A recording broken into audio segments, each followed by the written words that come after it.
Hello, ladies and gentlemen, boys and girls, college football fans across the nation and around the world. This is Tim May with the Tim May Podcast. And boy, am I glad to welcome in an infrequent but extremely skilled co-pilot, Bill Bender from The Sporting News. Bill Bender, welcome back to the Tim May Podcast, my man. Hey, how's it going? Thanks for having me on. I know all of Pickerington's is a giggle right now, knowing that Jack Sawyer's about to embark on his second year at Ohio State. And I know I count you among those, but you have that cosmopolitan air about you because you cover the nation, not just Pickerington and not just Ohio State football, right? Well, Pickerington's got a couple kids on the team right now. Jack Sawyers, right. Sonny Styles, Max Lamonaco, a long snapper who I got to give him a shout out because he used to ref my son's flag football game. So he had to hear me yell at him and took it in stride.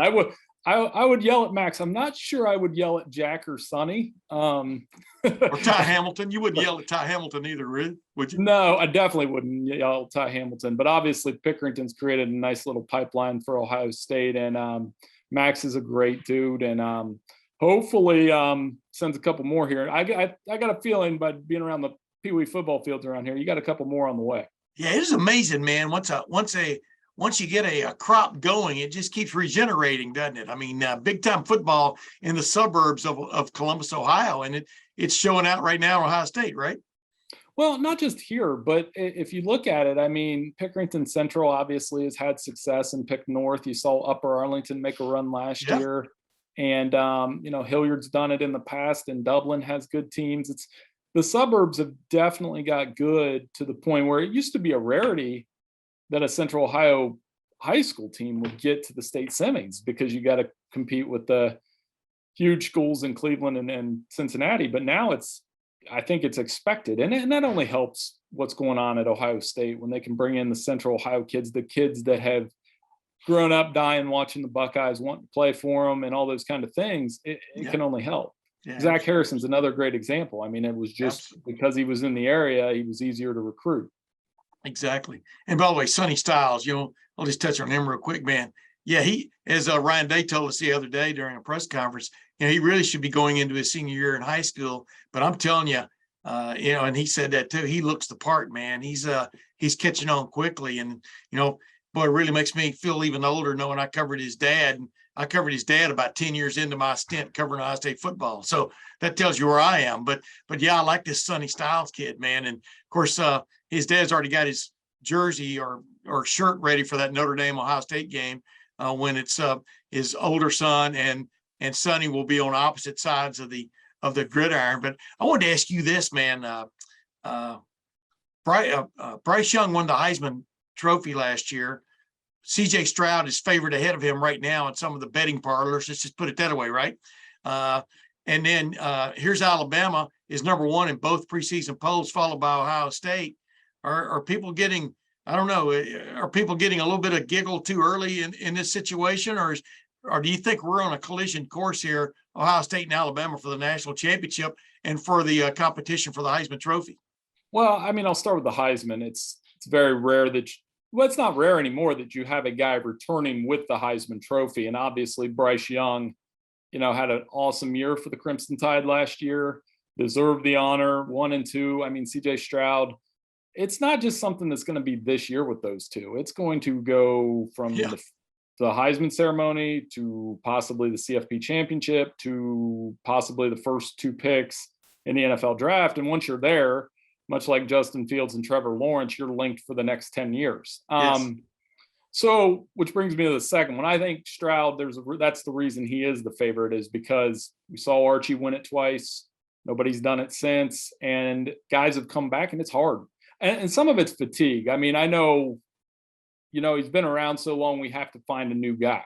And it's going to be tough for Bryce to win it no matter what he does this year. And as far as the 1 and 2, I mean, this is a year where I think you can pencil it in lightly. I mean, things can happen along the way, but I mean, these are the 2 most loaded rosters. When you look at Sporting News Big Board, the top 50, you've got 14 guys in our top 50 that are either Alabama or Ohio State players for next year. And that's not even including the underclassmen, the Sonny Styleses and the Jahmyr Gibbs, those type guys. So it's hard. I mean, I know we did it with Oklahoma and USC, and then the following year with USC and Texas, but I don't know, Tim. This is one of those years where I think unless something really catastrophic happens to either one of those schools, that's what we're going to end up with at the end of the road. Yeah. And when you look back, I mean, Nick Saban has famously or infamously said last year was a rebuilding year for the Crimson Tide. Ryan Day has not come out and just flat said it, but it definitely was on the defensive side of the ball. But not only did he rebuild, he's restructured it with a new defensive coordinator, Jim Knowles, and 2 other new defensive coaches on that side. But all these guys, all these young players that got all kinds of experience last year are back for Ohio State. And Jim Knowles is the first to tell you it won't be just his scheme if there's a turnaround. I mean, he really likes the roster that he has inherited on that side of the ball. And then you look at Alabama, you can say the same thing. I mean, I can understand where Nick Saban is coming from. He still got beat by Stetson Bennett in the national championship game. No matter who you got, wow, that happened. But the bottom line is you can see justifiably that these guys were last year building for this year, right? I mean, it sticks out. Well, so Ohio State, first of all, I mean, with the switch in defense, and everybody's anxious to see that anytime. It was the first time that I can remember that they got touched up twice in the same season. Oregon touched them up on their defense. I mean, we were there. You and I were in the press box that day, and Oregon wasn't doing anything like overly exotic. They were just getting to the edge, and it worked all day long. And then Michigan, again, they weren't doing anything. They weren't reinventing the playbook. They were giving Hassan Haskins the ball, and he was making one cut, and before you knew it, he was 20 yards down the field. So you add it all up, it's over 500 yards of offense in those 2 losses. So, yeah, I mean, Jim Knowles, and I don't know if we had a counter on it or if you counted it or one of your guys over there, that how many times did Ryan Day say edgy? We're edgy this offseason because they're angry. They're not used to that. And Alabama, I'll say this. I know people rolled their eyes at the rebuilding year thing, but think about it. Like LSU had them in the second half, and Auburn should have beat them. And Arkansas went shot for shot with them, and Georgia obviously manhandled them in the championship game, and a lot of that was Jamison Williams' injury, but he wasn't wrong in some ways given what they had lost the year before. I mean, if Ohio State loses Jigba, Stroud, and Travion to the draft, in some ways that next year will feel like a rebuilding year in offense. Yeah. And here's the thing, though. This is the demon that Ryan Day has helped build at Ohio State, first working under Urban Meyer and then now, and what Nick Saban has built at Alabama going back to 2008. Man, they both had special seasons in a lot of ways last year, but that wasn't good enough. I mean, they were held to a level that most programs are not. Georgia's in that realm now. You got to figure Clemson's fans are upset about the way things went down last year, right? But there aren't very many. Oklahoma is going through Oklahoma lost its coach, to another school, Right. So do you put Oklahoma in that realm? Maybe not, but I mean, Oklahoma's been there a little bit, but really the last 10 years, the teams that have really gotten ascended there and sort of stayed in that realm of they should do it every year are Ohio State and Alabama. And that's maybe giving Ohio State a little bit more credit than maybe it's deserving, especially when you consider what Clemson did. But Clemson just has this vibe about it that maybe it's a little bit on the wane. I don't know if you agree or not. That doesn't mean they're not going to win the ACC and stuff, but Ohio State keeps recruiting at this ridiculous level, and so does Alabama. And you kind of got to live with that demon, right? Well, so I'll say it in this way. So the AP poll, the 1 through 10 is pretty spot on across the AP, across the coaches. We did ours. It's very similar. I'm sure if you look across the Athletic and CBS Sports, et cetera, they're all going to have similar top 10s. But to me, it's broke up in a couple groups. It's that top 3, Alabama, Ohio State, Georgia, that they could win the national title this year, no question. Clemson's interesting to me because I think they could win the ACC, and I think they will, and I think they will go back to the playoffs. But the question becomes, is this the Clemson program that took it to Alabama not once but twice in a title game, or is it the Clemson program that Ohio State just obliterated a few years ago? And they did, and it was you could see a difference. So we'll find out if they're still a heavyweight, and I'm sure. But then after that is where it gets interesting to me, because I get a lot of people tell me, well, Notre Dame's overrated at number 5. Well, I don't think they are. I think they've had 5 10-win seasons. I think Marcus Freeman's done a fantastic job recruiting. This game against Ohio State will be, I don't know, Tim. I think it'll be the most watched game of the year. Well, maybe, probably, maybe. I mean, bigger than Alabama, Texas A&M. That's going to be a well watched game. The other two, I think you're right. I think you're right. The other two would be Alabama A&M and Ohio State, Michigan, depending on what Ohio State. If Ohio State and Michigan are 10-1 and 10-1, yeah, they'll. But it's week 1. It's a game we haven't seen since '95. I know you were there the last time. I was telling my buddies this the other night. '95 Notre Dame Ohio State was on Big Ten Network. I didn't even have the volume on the TV up, but you could hear it. You could hear it. Like, I was like, oh my gosh, they must have been going crazy. And Eddie George had a big game, and it was a lot of turnovers. So I think that passion will be there. But my point is, if Notre Dame isn't the 5th best program in the country, then who is? Yeah. Is it A&M? Is it Michigan? Is it Utah? I mean, I think it's Notre Dame. I honestly do, but I think there's a gap between them and that, then Clemson, then a gap between Clemson and that top 3. Yeah. I think Notre Dame, I wouldn't call them overrated. I'm curious about them, though, because they did lose a few key guys. And number 2, they got beat by Oklahoma State in the Fiesta Bowl after taking a pretty decent lead in that game. And a lot of people think that's maybe something that we're going to see again, because now here's going to be the Jim Knowles defense going against them. Well, that was the Jim Knowles defense, but Jim Knowles wasn't there. And of course, Marcus Freeman was still dealing with coaches, who aren't necessarily at Notre Dame anymore, although a lot of them stayed over with him, et cetera. But it is, I think Notre Dame is a mystery to me to a certain extent going into this game. I think Ohio State, I have not just because I cover them, but I just have a good feel for the players that are going to be in that game and what they bring to the table, and I just think Ohio State being a solid favorite in that game is no, quote, upset, end quote. You agree, right? I mean, 14.5 points is a lot. Yeah. And the under looks low to me, because I think there could be a lot of points both ways. I mean, I've kind of, without making a final prediction, I think it could be in that 48-35 type game. Wow. Maybe worse. Like, I think they're both going to put up a lot of points because of the unfamiliarity. Now, I say Notre Dame could score 35 in a way that, I've seen enough Ohio State home games that it would be Notre Dame's going to have a harder time stopping Ohio State than vice versa, especially with that crowd, the energy, the potential for turnovers. This is Buchner's first just ridiculous hard. This is a tough start for a kid like him, to be put on the road. But, Anthony Brown did it for Oregon last year. So that was the thing I noticed from their bowl game, that they weren't able to run the ball. If you can't run the ball at Ohio State and your quarterback isn't lights out at Ohio State, which was the 2 things Oregon did do, you're in trouble. And you're in trouble against that offense that has so many mismatches all over the place. I know, like I said, I'm looking forward to it, but Notre Dame with that defense, they've got linebackers, they've got a really good safety. Everybody talked about it Big Ten Media Day, and Brandon Joseph. But where do you start? I mean, who do you double? There's a lot of problems that Ohio State's offense can create for the other team, especially if Julian Fleming and Emeka Egbuka are who we think they're going to be. Yeah, I think Emeka Egbuka especially is one. I mean, yeah, without a doubt, Jackson Smith and Jigba, and then Marvin Harrison Jr., they definitely deserve the pub they're getting. But Emeka Egbuka, man, every time you look around, somebody's talking about him. I'm talking about within the team at Ohio State.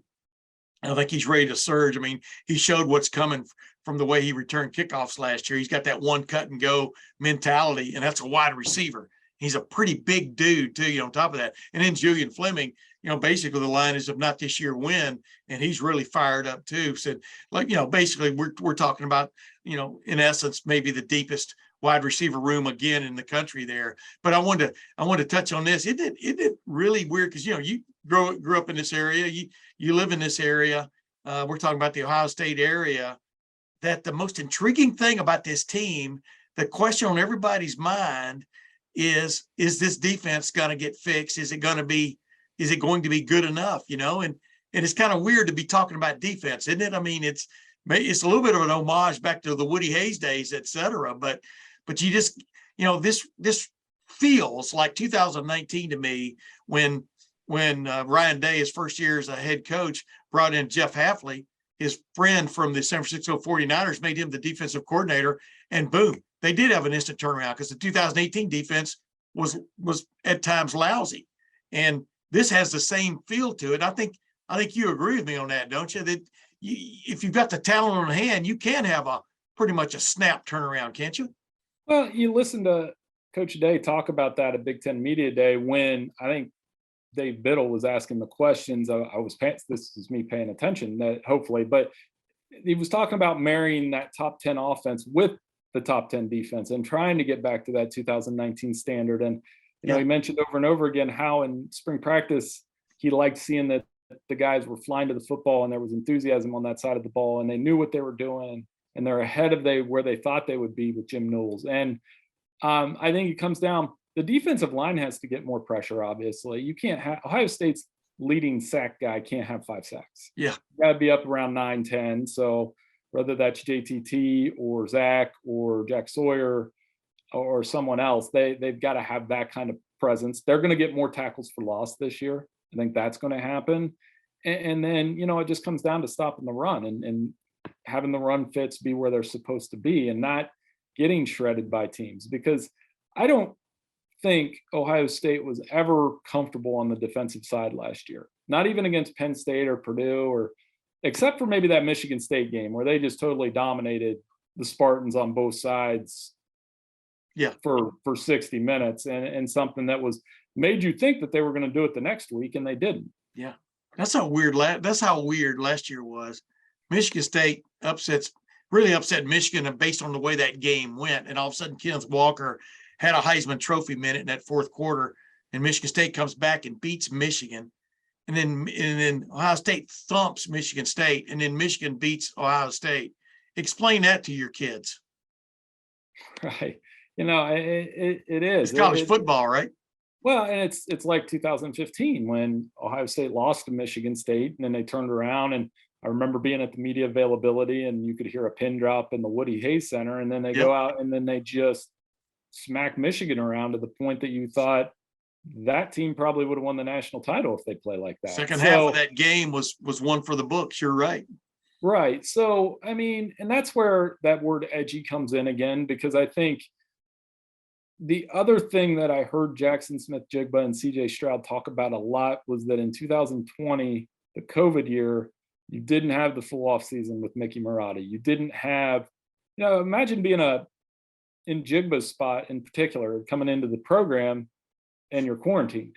Yeah. So he doesn't know his teammates. He doesn't know guys. And then like last year, a little bit different. And, Ohio State's always going to have that standard on them from now and for the foreseeable future, where they're going to be expected to win the Big Ten, expected to win the national championship. And, sometimes you just don't win every game. And that's why I think this year makes it interesting, because we're expecting them, most people were expecting them to go 14-0, 15-0 and go play Alabama.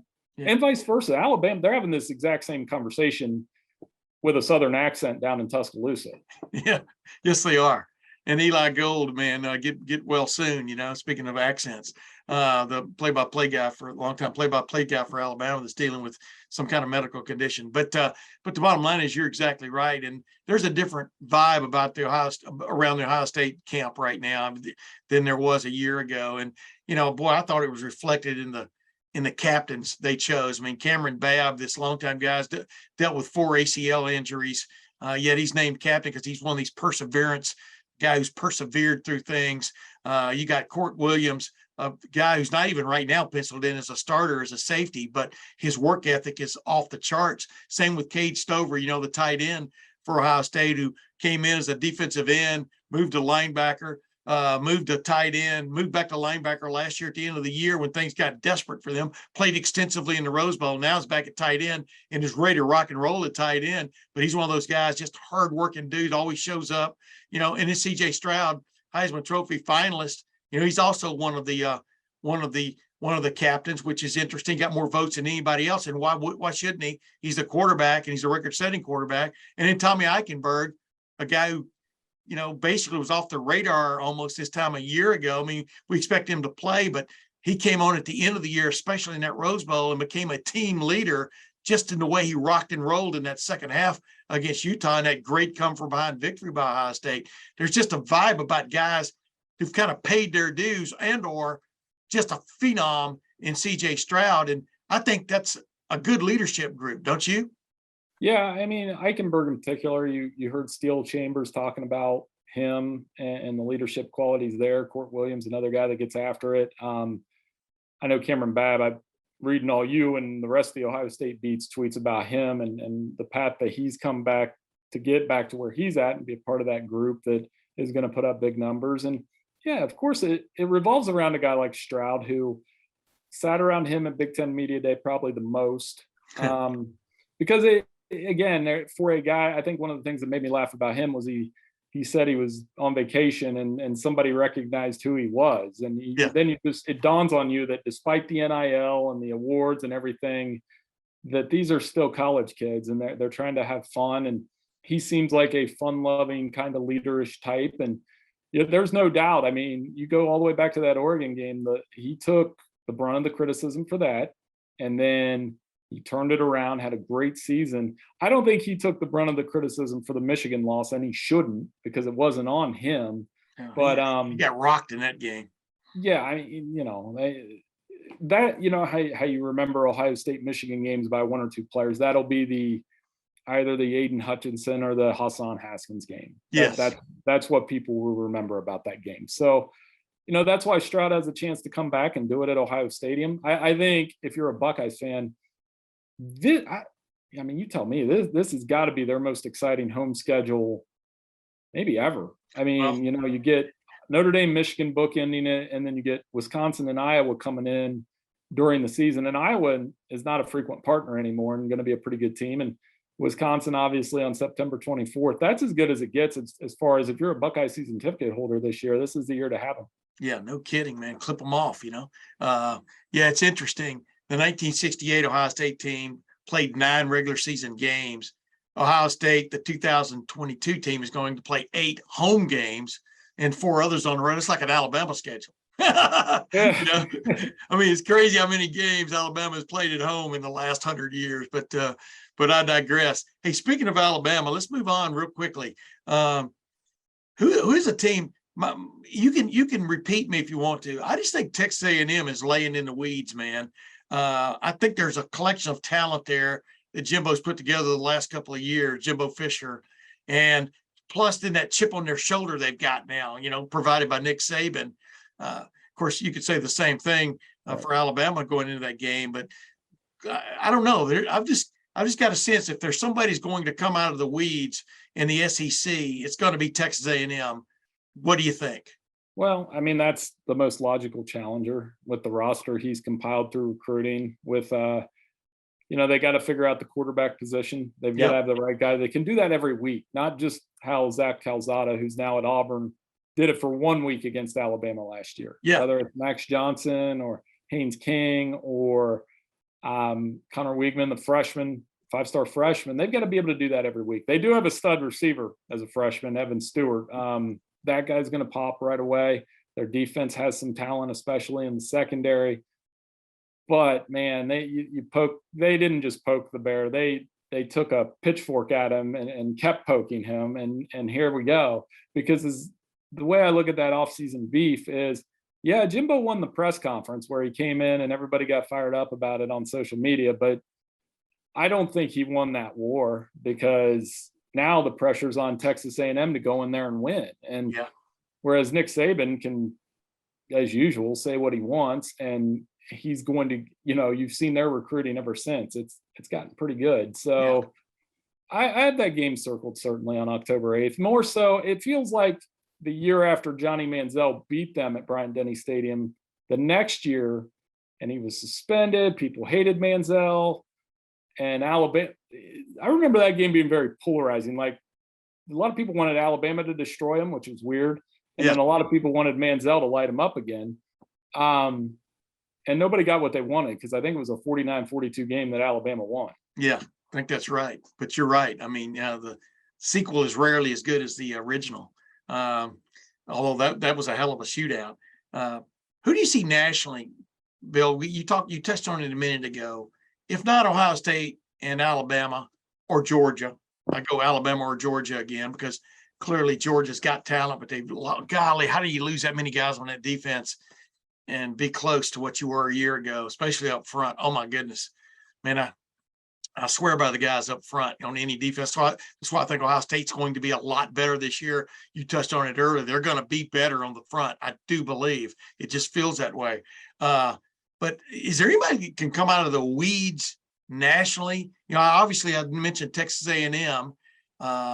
Is there anybody that's got this, here's Texas. Texas gets the first place vote in the coaches poll. Are you kidding me?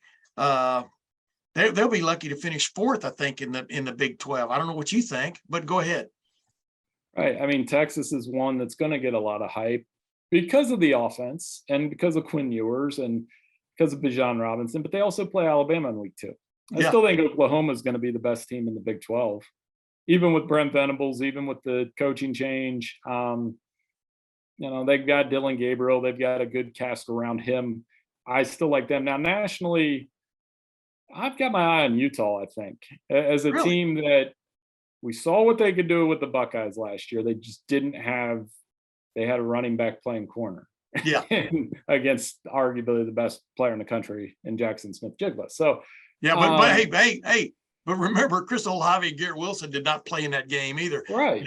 Don't go petting our doozy on me here. I'm just messing with you. I'm saying what I'm saying is, I know. One, Ohio State going in and winning the game was impressive, but two, the way Utah played them was impressive. Yes. Especially in the first half. They jumped out on them. I think Ohio State, and it's been well documented now, they had the meeting at halftime and played much better on the defensive side. But that's about Utah hung with them. And I think Utah, if they beat Florida in week 1 and can win the Pac-12, they could crash the playoff finally. They're a favorite at the Swamp in week 1. And then Florida hasn't lost a home game at the Swamp since 1989. Now, don't go look at the list of teams they played. But if Utah can get that one, they're very interesting to me. I think, and the other one, Ohio State's going to win the Big Ten. But Michigan's still their biggest challenge. I've heard people want to talk up Penn State or Minnesota or Michigan State. Now, Michigan will be their toughest game, and Michigan is going to be a little bit better than people think. I agree. Hey, last thing. Speaking of the Big Ten, I think the West to me is always intriguing. It has been for years now. To me, it still is. Everybody asks me who I'm liking.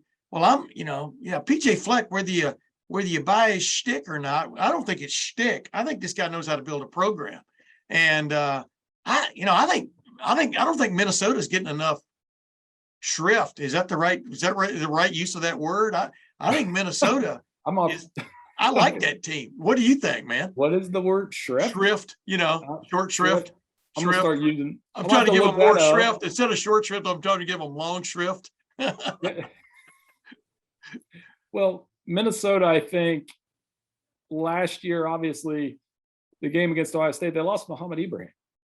And that was crushing. They lost all their running backs, and he likes to run the ball with 2 running backs. And they've got a 60-year quarterback in Tanner Morgan. They've got a decent defense. They got really good center, by the way, in Schmidt. So they've got enough that I think they'll run with Wisconsin and Iowa. And Iowa's got a brutal crossover schedule because they got to play the Wolverines and the Buckeyes, and Wisconsin's got to go to the shoe. So it's when I look at the West, I look at Wisconsin.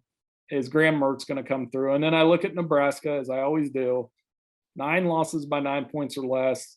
Can they get it done with a new quarterback, Casey Thompson, new offensive coordinator? They go over to Dublin. I think they're an interesting team, but I'm not going all in on can they win the West. I just want to see them can they actually win a close game against a ranked opponent? Yeah. Well, who won the West in 2020? It was Northwestern. Right. Do you know who won the West in 2018? It was Northwestern. Yes. So the sign, is that sign or cosign, says it's going to be Northwestern again. Now, I agree with you. I just like people to hit the default button when they're asked about the West and go Wisconsin. Yeah, I see problems. I see problems at Wisconsin. I know maybe others don't, but I obviously I think offensively they could be decent. Good running back, good quarterback. Although he kind of came up, But how do you? The last couple of years, it's really hard to judge teams, right, from a continuity standpoint. But I'm going to stick with my guy in Minnesota. But I liked how you threw that early frost warning in there about the West. That was interesting on your part. I at times, yeah, they should have beat Michigan last year. They just couldn't finish. They played Oklahoma tight. I will say this: Ohio State fans aren't going to want to hear it, but if the ball bounces the other way on Stroud's fumble, there is a chance Nebraska beats Ohio State. Yeah, but it didn't bounce their way. I have a good friend that works. His name's Romando Dixon. He works for the Peoria newspaper and for Gannett, and he always likes to say, "You make your own breaks." Nebraska doesn't make their own breaks, and he was, by the way, congratulations, Gannett Editor of the Year. So he knows what he's talking about. He knows how to edit his comments. I see what you're saying there. But you're right. I mean, I think the other thing Nebraska has going for him, and this isn't slamming the guy. It kind of is, but I don't mean it that way. Adrian Martinez has moved on to Kansas State. And wow, but he had some of the great gaffes over the last several years, just when Nebraska needed him the most. And, I think a change at quarterback is going to be good no matter who it is. Do you agree? Yeah, I think they needed a change. I mean, the entirety of the Frost tenure has been linked to Adrian Martinez, meaning it's been linked to great plays at times, but inconsistency and turnovers. And with those things, that's why Casey Thompson is very interesting as a quarterback that's going to step in and hopefully, figure that out with Mark Whipple. I think they're going to pass like crazy, Tim. I think they're going to throw the ball a lot, and we'll see if that works out. Hey, last thing, I'll let you go. College football playoff Final Four, as we sit here right now before things have started, before week 0, much less week 1. I like that week 0. What does that even mean, right? Why isn't that week 1? College football playoff Final Four, Bill Bender sitting here right now from The Sporting News, and I'm not holding you to this. I'm just making interesting conversation here. Not in any order, what's your 4? Well, I'm not going to break any limbs, but we've talked enough about Ohio State and Alabama. I think they get there. I think Georgia gets back because I don't know that they'll lose a regular season game, and then they could lose that. The same thing as last year. Alabama and Georgia both go. And I like Clemson. I think Clemson gets back as a bounce-back candidate in the ACC. NC State, Spencer Holbrook, a colleague of yours, really likes them. And he's not wrong, because Devin Leary is going to be really good. They have a ton of returning players. But as I told him, Clemson's won 34 in a row at home. So do you believe that NC State can go in there and win? And if they do, they'll be that team too. But I just think Clemson with that defense, they get enough quarterback play. Dabo irritates everybody like he always does. And so how you would match them up. So Ohio State will play either Georgia or Clemson in the first one, and Alabama will play either Ohio State or Clemson in the other one. Yeah. Hey, real quick, one bonus question for you. We haven't even brought up USC. Can Lincoln Riley flip it that quickly at USC? What's your gut telling you? Obviously, Caleb Williams is going to help him. Caleb Williams, yin and yang. Those guys are together in that regard.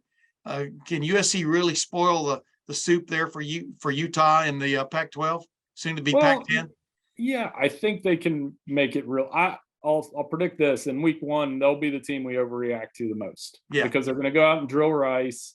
Caleb Williams is going to throw for a bunch of yards. Jordan Addison's going to make some ridiculous catches. Travis Dye is going to run all over the place. They're probably going to run it up, and we're all going to be like, oh my gosh, Lincoln Riley has USC back. So Renaissance. Renaissance. Easiest week 1 overreaction that I could probably write right now. They got to play Stanford. They still got to play Utah on the road. They still got to play Notre Dame. So I think they could make the Pac-12 championship game, and I think they would have an outside shot to make the playoff. But again, it reminds me of when USC played Ohio State in the Cotton Bowl a few years ago. Yep. That didn't look like a Rose Bowl matchup from the 70s where both teams had equal amount of studs on the field. That looked like Ohio State had all the five-star dudes and Sam Darnold was running for his life. So I think it might take a cycle or two before it's up to that level. Yeah, I agree with you 100%. Well, ladies and gentlemen, that's Bill Bender. That's why he's my capable co-pilot, intermittent, but as capable a co-pilot as I ever have on this magnificent flying machine. Bill Bender from The Sporting News. Thanks for joining the Tim May podcast again, my man. Hey, no problem. Thanks for having me on. And ladies and gentlemen, until next week, this is Tim May. We'll have a few surprises next week, and we'll see you then.